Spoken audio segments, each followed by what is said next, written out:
14 years. 14 long years. 14 long years that we finally get an Incredibles 2.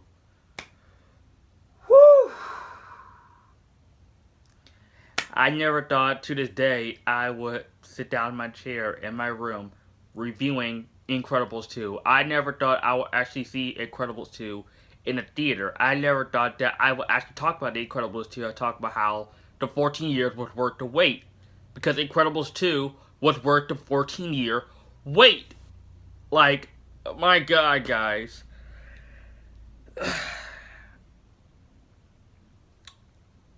Really, Pixar, Brad Bird,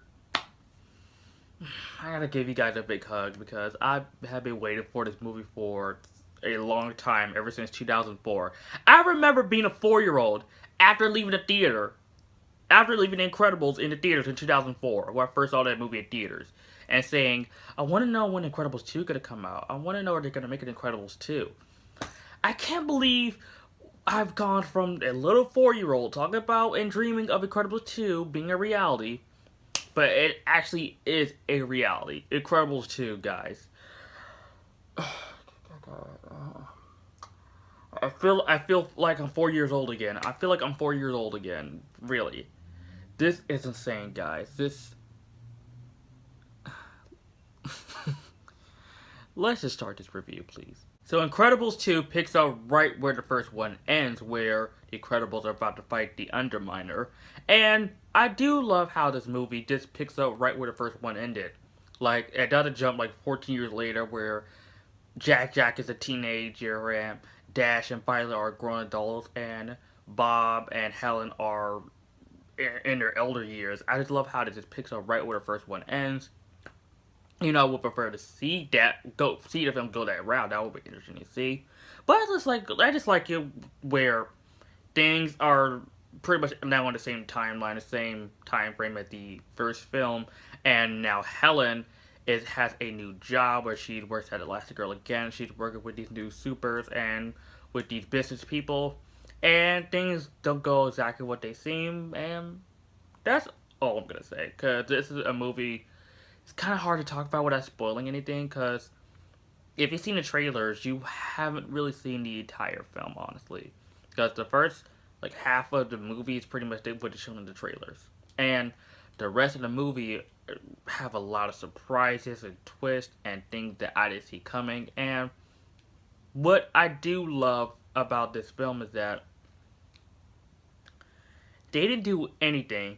And I mean, Brad Bird, Pixar, Disney, they did not do anything to create plot holes or things that happened in the first film that kind of like retcon in this, or completely like irrelevant in this film.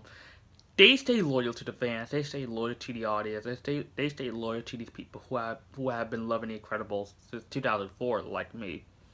And I saw this movie last night with a packed audience for the double feature of the first one and this.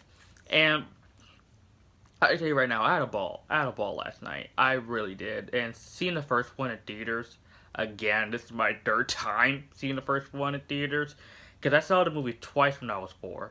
And I seen it a third time, I was like, wow, like nothing has changed at all. Like nothing has changed. And the animation is very nice and just colorful and bright, vibrant. I love the colors and the animation in this movie, even though that the animation looks very different than in the first film, which I honestly expected that. I'm like, you cannot recreate the same animation that you did 14 years ago. Like, animations are gonna change, animations are gonna improve 14 years later. So it's like, what more can you do, guys? Like, if you're gonna complain about the animation, that's pretty silly, to be honest with you. Especially the fact that this is a sequel 14 years coming after the first one, because you would expect some differences when it comes to the animation and quality of this film. It is great to see the Parr family back again. We get the incredible Helen, Violet, Dash, my boy, and especially Jack. And Jack is pretty much the scene stealer in this entire film, especially since it is established at the end of the first film where he has powers. And the family didn't realize he had powers, but it's revealed that he does. And in this movie, it is a running gag. And it's not, and it didn't get to the point where I got tired of it. I was like, okay, we get it. Jack has powers, we get it. It was getting to the point where it was keep getting funnier and funnier and funnier. Pixar knows how to like handle their humor when it comes to their films. Well, but they shot with the Cars film. But anyways, Jack stole the show in this entire film. He's pretty much my favorite character in this movie. Besides the supers that I'm going to talk about soon, the new supers I'm going to talk about, I do love them as well. But with Jack and with found out that he has all these different powers, and he can turn into fire, he can multiply, he can grow big, he can turn into a demon baby. Like, he has all these different types of powers, and with laser eyes as well, of course. Where it was like, whoa, this is insane. This is in a good way. In a good way. And him, like, having these powers, and he just a loose cannon, shows that he could probably be the strongest, like, member in the entire family. And that is insane. I do love the new supers in this movie. The new supers, I love. They're very fun and colorful characters. And Void is obviously my favorite out of all the members. So she's the most interesting out of all the members. And I love her powers.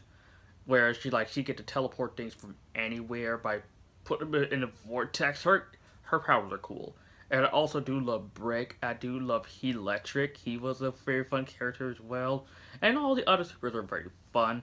And I do love the fact that this movie almost like switches around the roles from this in the first film when it comes to like Helen and Bob's role, where Bob's on the way for his business trip. In the first one, Helen had to take over the house. Well, in this one, it's reversed. Bob had to take care of the kids, and Helen is away for her business trip. And you see how Bob is so stressed out, try to get Dash with his homework, try to help Violet out with, spoiler, I'm not going to spoil anything, and try to like figure out Jack's powers and all the other stuff, and be Mr. Incredible. I just love how they just reverse the role, because you see distress in Mr. Incredible's face, and the sweat, and the red eyes, and the tiredness, and it's so hilarious. Like, when you guys see the movie, you guys are gonna laugh. It's so funny. Like I said before, guys, this is a hard movie to talk about without spoiling anything, because there are a lot of things that I did not expect to see in this movie. There are a lot of twists in this film, and especially like towards like the final act, there is a twist when it comes to the villain, but that kind of also leads into my negatives too. I don't really like the villain. I'm not gonna say much, but the villain, I don't know. I just didn't like the villain in this film, the main antagonist. But that's all the negatives I have with this film. Finding a negative in this movie is like finding a needle in a haystack, because there's nothing really negative besides my one nitpick, which is the villain in this film, where I can really say, because this movie was made by a lot of love and passion from Brad Bird and Disney and Pixar. They're even aware of the fact that we waited for a sequel for a very long time. Because they know what's up. Like, they know how long we went dying for an Incredibles 2, where we want this movie to become a reality. We want this movie to happen. Like, they are aware of the fact that they waited so long to make this movie. And when we finally get it, it's satisfying. And Incredibles 2 is one of those sequels there where it took a long time to make it, but when it finally arrives, it is satisfying. I know that some people felt with Mad Max Fury Road. That's how some people felt with Blade Runner 2049. How some people felt with Star Wars The Force Awakens. And many other late sequels. And that's how it is with me with Incredibles 2. I waited 14 long years. 14 long years for this movie to happen. And really, just for someone who loves the first one, someone who grew up with the first one, and not trying to blind myself with nostalgia, really, because that's gonna be an unfair review. If I'm just gonna blind myself with nostalgia, saying, oh, this movie's perfect sequel, best sequel ever made, better than T2, Empire Strikes Back. No, It's not better than those movies. There, it's not. It's up there. But when it comes down to it, when it comes down to the film, and with the passion, with the crew behind this film, and with Pixar, and the amount of effort they put into it, and the timing and everything, especially since superhero movies are huge now. Perfect time for the sequel to come out. Perfect timing. And Incredibles 2, guys, I'm just satisfied. I'm just really satisfied with this film. And this is almost like a milestone for me, because I was 4 when the first one came out. I was a little kid. I was a little kid when the first one came out. And now, 14 years later, I'm 18 years old. I'm a young adult. And now I'm seeing the sequel. That is crazy to think. That is crazy. But at the same time, it's pretty awesome. And many people feel the same way I do last night, because there are a lot of people, barely any kids in the theater. There were a few kids in the theater last night, but majority of the audience are around my age, or and a little bit older. But majority of the audience were around my age, and it gives me like this great feeling that we were. I don't want to repeat myself. I really don't. But overall, guys, Incredibles 2 comes out tomorrow. And if you haven't seen the first film, don't go see this movie. Don't. Please don't. It wouldn't be worth your time in any way. If you love the first one, you're definitely going to love this.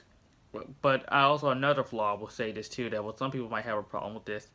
It kind of repeats beats from the first film. And what I mean by that is that sometimes it can feel like this and the first movie are almost the same exact film, where it repeats a lot of stuff from the first film, plot points and twists, where it feels like this is almost like the same movie, like the first film. And I noticed that since I watched a double feature last night, but I sort of had a nitpick with that. It wasn't a huge problem. It was a minor flaw that I have with the film. Only 2 problems I have with this movie, and that's pretty much it for Incredibles 2. Guys, I feel accomplished. I really do. Finally, the sequel exists. Finally, the sequel is made. And finally, the sequel is here. And finally, that I actually love Incredibles 2. And Pixar, don't let us wait another 14 years for Incredibles 3. Like, I don't want to be 32 years old seeing Incredibles 3 in theaters. Like, I don't. I really don't. But that'll be cool, though. That'll be cool to be 32 going to see Incredibles 3, but whatever. Overall, guys, Incredibles 2, if you love the first one, definitely go see this. It is worth your time and money and the 14 years of wait and patience. I'm going to give Incredibles 2 a well-deserved A. Thank you so much for watching, and really, guys, this is what I love to do. This is really what I love to do. And thank you so much for watching. And if you have seen Incredibles 2, if you've seen an early showing of it, or if you're going to see the movie this Friday, let me know what you think of the movie in the comment section down below. Or are you planning on seeing Incredibles 2? Let me know if you're going to see it in the comment section down below, or you're not. If you're not a fan of Incredibles, don't go see this movie. Just don't. Really don't. But anyways, guys, if you are new to my channel, if you like this video, like, comment, subscribe, and I'll see you guys next time.